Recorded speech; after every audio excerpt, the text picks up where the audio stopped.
Everybody, my name is Jeff Nowitzki. I'm the UFC's Senior Vice President of Athlete Health and Performance. On behalf of my department, my partner Donna Marcolini, Dana White, we are honored and thrilled today to be honoring Daniel Cormier as the second UFC athlete to be recognized of achieving the 50 test plateau under the USADA program. Some of you may have followed 2 weeks ago, we were in Albuquerque, New Mexico, and recognized Holly Holm. She was the first athlete to be recognized to achieve 50 tests. I got home that day, and of course the internet sleuths and maybe some of you in the media said, hey, wasn't DC the first one to reach 50, or wasn't Jose Aldo? So to be clear, Holly was the first one recognized at 50 tests. I think technically DC was the first one to reach 50. He's now at 54. And then Jose Aldo was another one, generally at the same time, that reached 50 tests, and we'll be honoring him down in Sao Paulo in May surrounding that event. But DC, who we're honoring today, it's a fact that his testing history, beyond likely being the first one to achieve 50 tests, stands out, because prior to the UFC's anti-doping program, DC was part of USA Wrestling. And under that program, also administered by USADA, from the years 2001 to 2009, he had 30 tests conducted on him. So you're talking about an athlete here over a 14-year span had a total of 84 tests on him without incidents. That leads us to the next bit of feedback I got after the Holly one. And in fact, Donna was just telling me a story this morning at the gym. She was telling another gym member what she was doing today. And this person said, really, we've come to a point where we're honoring athletes for being clean. Shouldn't everybody be clean? What's the point of honoring them? And I've used this analogy quite a bit, but drug testing in this day and age, if I walked by an Olympic-sized swimming pool and threw in potentially as low as 1 grain of salt in that pool and let it disperse, drug testing in this day and age is able to detect that. So you can imagine the level of care that needs to be exercised in ensuring not just that you wake up and say, I'm not going to do steroids or EPO, but everything literally that you ingest, that you rub on your skin, you have to make sure is going to adhere to this program. In addition to that, this specific program, what DC has undergone 54 times in the last 5 years, in order to find DC those 54 times, he's had to accurately update his whereabouts, where he's going to be.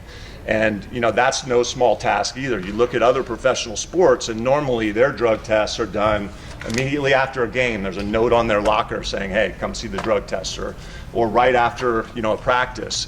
In this instance, DC's likely been woken up early in the morning dozens of times, been kept up late at night, had his practice interrupted. So there is something, in my opinion, to be said and recognized for what DC has done and achieved that. I get questions, Don and I, all the time from athletes saying, I'm a UFC athlete. It's really difficult to update where I'm going to be. I have obligations all over the place. Where you're looking at an athlete here that was a double champion. When he wasn't fighting, he's one of our best commentators, traveling all over the world. He coaches high school wrestling, dedicates his time to the youth of the community, and he's able to update accurately over 14 years. Most of the time when I give that answer, it's either silence on the other end or very subtle, oh, okay. So DC, thank you for doing that for us. Thank you for a fantastic career and being a great leader and a great role model to other UFC athletes, to other professional athletes, and probably most importantly, those kids that you coach and youth athletes around the world. You set a fantastic example, and so we're honored to present you with our second athlete to receive the 50-time test UFC Letterman Jacket. Thank you, DC. That's nice. I don't know if it'll fit, but let's try this thing. Yeah, no weight cutting. Let's try this thing out. So, nice jacket. There we go. It does fit. Yeah. All right. Thank you. Mm-hmm. You guys want to get in here? Want to take a picture? Yeah, all three of us? Yes. Let's do it.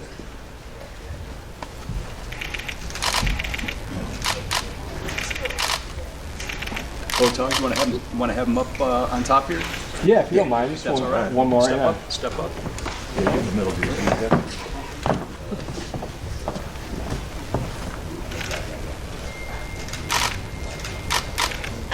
you mind looking this way? You guys mind looking this way for a second? Thank you. You guys, one more real quick right here. Perfect. Thank you, guys. Thank you. Damn.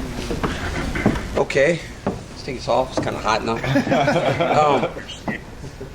You know, I've done a lot of things in my career, and honestly, this is one of the more proud things that I've accomplished. To be able to compete at a high level for a long time and still, you know, have these, to receive something like this, 85 tests, all clean tests, you know, to do it the right way means a ton to me. You know, I being a guy that wants to encourage youth sports and youth athletics, you have to do things the right way. Otherwise, your message goes above a kid's head. And I'm so extremely proud of this honor. And look, Donna and Jeff said I'm very good at updating my stuff. You know, there have been times, there have been a few times where I get a call and I'm like, okay, maybe I need to jump on this or tell Cassandra or just try to get it figured out. But look, man, you guys know there have been times where I've lashed out at USADA and all these other things, but they're doing a great job. They're doing it as great a job as any testing program could ever do for a sport that's constantly evolving. And the testing is evolving with the sport. And I think that's very encouraging. It's very honorable of USADA and Jeff. You guys are doing a fantastic job of keeping up with everything that's going on in the sport. And the UFC is better today because of USADA. Because before, for as great a sport as it was, this program has legitimized everything that the UFC is, and I'm thankful for it. So I'm very proud of it. I'm going to be able to show this to my son and to my kids that wrestle and say that, you know, for winning a whole bunch of championships in different sports, there was never a bad drug test. And that means a lot to me. DC, can you tell us what you do take, like supplement-wise or anything like that? I'm just curious. I mean, you've been a world-class athlete throughout your career. We hear all these guys, oh, tainted supplement, oh, I didn't know. What is your regimen? So, that's, you know, honestly, I have a guy that does that for me, Ian Larios, and he calls Jeff with everything. I think if you are able to, if there's a question, ask it. Don't take anything to chance. This is your career. You know, this is your career. Don't take anything to chance. Don't mess up. Don't even risk it. When I was wrestling, I was a young kid. I was Superman. I didn't have to take supplements. I just kind of did what I did. But now, as an older man, I do have to take a lot of things. And before I take anything, we make sure to call Jeff. And he's very open with his phone line, and he's very knowledgeable, obviously. And also, you can just go on USADA's website and check to see if that supplement you're about to take is going to be an issue. So you have the resources to not make mistakes, but I take what my nutritionist gives me, and once if he has a question, he calls Jeff. So what do you, as an athlete, like when you hear these people, you know, failing tests or having tainted supplements, whatever? I mean, does it anger you, like knowing you might have to compete against somebody that's not adhering to the rules? I mean, what does it make you feel when you see people fail? So, like I said, you know, we're better today because of USADA, because I've been around long enough to know that I've probably fought guys before that were doing things, you know, and that was before, you know, and the other organizations that I fought in Strike Force, guys might have got away with stuff, you know, so we're better today for it, you know, so you know, and then I always point to that, you know, I'm pretty sure somebody I fought back in the day was on something, and I find comfort in knowing that I won those fights, so try to do the same thing again. I don't let it deter me. I'm not a guy that really lets go of my goals pretty easy, so. Daniel, you usually have some good stories. Can you maybe tell us a nightmare story where they called you up when you were somewhere that you didn't want to be tested? Well, I've had some rough ones. I tell you, probably the most difficult time I've ever had was trying to be smarter than randomly pulling the number. That's where you run into an issue, right? Because when you say, I'm gonna get if I get tested Friday, I won't get tested Saturday. So you think, it's just a number, you know. They're gonna put my name, or I don't know if it's in a hat, like, you know, whatever. Whatever they do, they pull a number. And I was at the Titan Games in 2004 in Atlanta, Georgia, It was this concept that USA Olympic Athlete Committee came up with, where it was boxing, wrestling, weightlifting, karate, taekwondo, all these sports. And after the matches, I got tested on Friday. So I was like, there's no way. You know, I'm ready to go in Atlanta. You know, it's the black hub of America. You know, I'm going to go and party with my people. So I peed right before. And it took me 4 hours to pee after. No matter what I drink, I could not pee again. So that's probably like the most nightmarish time I've had with USADA, because I was there until probably 1 o'clock in the morning trying to pee because I just could not drink any more water. I was like, it's over. And then once I opened the faucet, I could not close it. I was up all night. So that's probably my worst experience with USADA. Daniel, we've seen athletes, the temptation must be crazy for athletes to take some steroids and performing enhanced drugs. It might sound like a weird question, but why did you never succumb to that temptation? You know, to get here as I am today, I was blessed with a lot of gifts, a lot of talents, naturally, God-gifted ability, and I didn't want to forsake that, you know, by trying to enhance myself. I took the abilities. I was going to be as good as I was going to be. Nothing more, nothing less. You can't cheat that. I wasn't gonna risk my long-term health for some more money or a couple championships. I got enough of them. You know, I got to live my life in the spotlight, and I just did it through hard work. And I think that when you keep those things in perspective, there is no temptation. I never was tempted to do anything like that. I can never think back to a time from being at Oklahoma State to the Olympics to fighting where I ever had a thought that I was going to do something like that. Not one time. Just never crossed my mind. I know what fans think, and this discussion goes on about, his legacy's got an asterisk next to it and stuff like that. Fighters like yourself or people like Michael Bisping, do you have more of an appreciation for each other inside the world of fighters than you do for those guys with asterisks? You know, when I don't know the right answer to this question, right? Because I've had a long history with a person that's had those types of things, and I don't want it to come off as if I'm taking shots at it. I think that seeing Holly Holm do what she did and get all those tests, that's great. It's very admirable of Holly. It's great to look on the USADA website and see all these athletes not have these issues. Michael Bisping, I think, even though it was at Luke Rockhold's expense, one of my best friends in the world, seeing a guy like Mike that hung around for so long finally get his moment, after the initial heartbreak for Luke, it was a little bit like, wow, you know, Bisping got his moment. You know, so I honor him for that, and I know that Mike was a guy that started this thing with no grappling or anything. He was just a guy that knew how to fight from England, and he made it happen. But yeah, I think certain sports take it too far. Like some of the guys that have been accused or lived in an era where they did those things, they've been completely almost wiped from existence. I think you cannot really do that to guys. But I do believe that you do have to take into account those issues, because once again, it's not that hard to ensure that you're not doing those things. So, but it can happen. It can happen to anybody, you know? It can happen to anybody. You just mentioned a former rival a second ago, and you said that you don't want to sound like you're taking shots at him. Recently in an interview, he said that he's ready to move past the beef with you. It sounds like you are as well. You're ready to bury the hatchet. You know, I just think that I think that as time passes, you know, things kind of go away. You know, we seem to be on different paths, obviously, and but water on the bridge it will never be. It's not. I think for a guy like me who's worked so hard to achieve everything that I've done, and honestly, as I said when I won the heavyweight championship, now there's something so completely outside of that guy, nobody can ever question it. But those things, you know, those things that happened did really bad damage to my career, and it would be it's easier for them to move on than it is for the person that kind of had my career was damaged by those actions, not his. You know, so it's a little easier.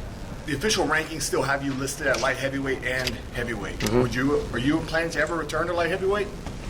You see how I'm plummeting down those rankings? Because they know. No, I don't plan on going back down there. I mean, I don't know. I really don't even know. You know, right now I'm just kind of doing my thing and starting to train and get healthy. I mean, I just want to be healthy. You know, I want to be healthy. I want to be able to train as I know I can. You know, my last fight, I fought. And I thought I was ready to fight. You know, there were a number of things that I couldn't do. But, you know, Habib had surgery and told me, like, after a year, your back would start to feel back to where it was. And now I'm finally starting to feel that. And that's all I want, to be able to train and make a decision on what I'm going to do. When would you like to take your next post-fight drug test?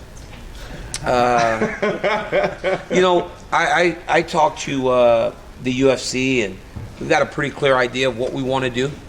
And now I have to see what the champ says. You know, I don't make the rules. He's the champion. And I respect that. You know, I respect Miocic, and I just hope it happens sooner than later. You know, and we got an idea what we're going to do, and I think it'll work out. Daniel, although you're a clean athlete, I'm sure you've known people that are not. May I ask you, how big of a difference do you feel that this makes? If you had been taking whatever under the sun was there, would you have smoked Jones and Stipe in 10 seconds? Or how much of an impact does this have? Can a number 2 guy beat a number 1 guy if he's not clean? Those guys are pretty good fighters, man. So smoking them is kind of crazy. But I don't know. I mean, all these, it's all hypothetical what ifs. You know, it's like you can't say, well, if I did this, he did this. That's I think that's just a waste of time. Like, I don't do that. You know, I never thought to myself, well, if I did this, I could have did this. I just say, you know what, man? I was blessed to have a lot of moments in fighting, and hopefully I got one more in me. That's really all I think about. That's it. You know, I just one more moment to hoist that belt up over my head like I've done on so many occasions. I'm at a point now in my life, in my career, where I don't think about people's actions and hope that their actions make a difference for me. It doesn't matter to me anymore. It's going to do me. You see, Dana said recently that if Stipe is not ready in a given time frame, they may move on from him. I know you said Stipe or bust. Is that still the case? I'd like to fight Miocic.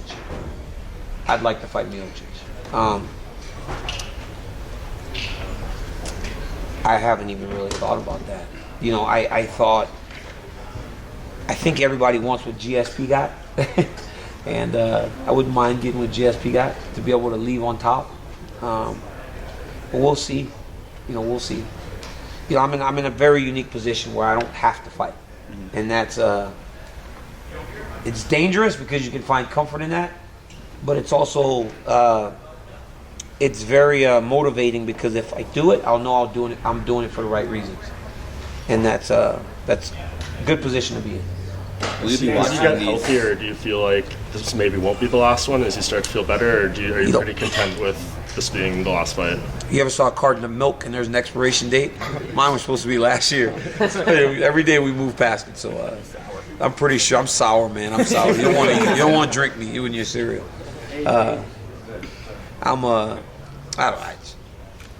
You know, man, I just want to fight the guy, get my belt back, and be done. That's what I want to do. Daniel, back to the First of all, I'd like to say thank you for being a role model for all these young guys, everybody out here. You should be congratulated for that. I think if you look down the roster of UFC athletes, you're at the top of that. Thank you. Can you talk about maybe how difficult it is to live as a role model? Because being a role model on television may be easy, but living every single day as a role model is not the easiest. Well, I mean, I think when you start trying to live as a role model, you get tripped up. You just live as you are. And if people see you in that light, then that's how they see you. You know, you don't make a decision that I'm going to be this guy and this guy and this guy. It has to be in your heart. You know, I live in my heart. You know, my heart tells me to coach, so I coach. My heart tells me to love my children and my wife, so I do. I mean, I just do the things that's in my heart, you know, and I don't live as a role model. I live as Daniel. And if people view me in that light, then that's what they do. DC, one last question, yeah. You said that there were some things entering that fight with that second fight with Stipe going on. I recently spoke to your coach. He said a big thing was mobility. Yeah. Obviously, you mentioned the back. How much better do you feel now compared to when you were getting ready for the Stipe fight? Well, I've done multiple things. You know, I had some stem cells done, and I'm just trying to get healthy. Like, you know, and I'm not making excuses. Miocic fought a good fight. He won the fight, but man, I couldn't kick until probably about week and a half to the fight. I didn't get to wrestle the whole time because my back would just get so tight that if I wrestled, it was 3 days before I can go back and train. So I just couldn't really do the things that I'm used to doing. You know, I couldn't do the things I'm used to doing, and I just hope that I can do those things over the course of a full training camp and show what I can really do. You know, I found success in that fight, and I was not really myself. And you didn't enter 100% into that Derek Lewis fight. Did that in any way give you, I guess, a little bit of false sense of security? Yeah? Well, yeah. Taking that rematch with Stipe? Well, Derek Lewis fight, I was on the felt like I was about to go to the hospital in the morning, but you just couldn't wrestle. Stipe is a fantastic mixed martial artist. He cannot be less than 100%, or he's going to beat you. And if I'm not 100%, the next time we fight, then I won't fight him because I don't want to do that to myself again. I don't want to feel like that in there, like where I feel like everything's going the right way and then it's not. You know, I can be better, and I want to ensure that that's the case when I go back into the octagon. Last one. Actually, just back to the actual testing.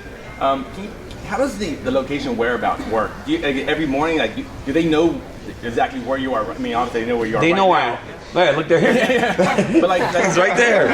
The people that need to know. I'm right there. Like every morning, do you have to tell them like how does it work? Okay, so I give there's an app, right? So it makes it pretty simple. There's an app. You put your home address, right, which is normally where I would get tested in the morning or at night at home. And then I put that I go to AKA from 12 to 2. And then I put that from 3:30 to 5:30, I'm at this high school. And then back to the gym. And then any of those places, they tell you. But here's the deal. If you go somewhere, right, like if say you have a misplacement, right? Say I'm not at my house when they come. As long as I'm like 3 hours in range or something, isn't it like 3 hours? 1 hour. 1 hour or something. As long as I'm like 1 hour in range, I can get back to where they are to test me. So it's not like, oh, you're not home, you fail the test. It's like, if I'm in San Francisco, I can say, okay, I'll drive back. Or, you know, I'll drive back to my house as long as I'm close enough. So it's not like you're not there, it's over. It's like, but if you're in freaking Vegas and they're at your house in California, now it's a problem. But, I mean, they've been willing to work on multiple occasions with people where if you're at a UFC event, maybe a different, maybe can't somebody else test you?